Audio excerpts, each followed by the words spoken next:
Number 2 তে আমরা চলে আসবো, it is such a good news that I can not believe it. আমরা এটাকে ভাঙলে এরকমই পাবো, it is a very good news but I can not believe it. Number 3 তে আমরা চলে আসবো, as you are a proved liar I can not believe you. তো as you are a proved liar, যেহেতু তুমি একজন প্রমাণিত মিথ্যেবাদী, I can not believe you, আমি তোমাকে বিশ্বাস করতে পারি না। তার মানে আমরা এটাকে ভাঙবো কিরকম, যে you are a proved liar so I can not believe you.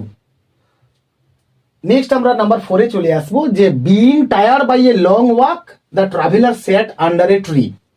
মানে দীর্ঘ হাঁটার পরে ক্লান্ত হয়ে পথিকটি একটি গাছের নিচে এসে বসলো। তাহলে আমরা এটাকে ভেঙেছি এরকম করে, দেখো, the traveller was tired by a long walk, পথিকটি দীর্ঘ হাঁটার পরে ক্লান্ত ছিল।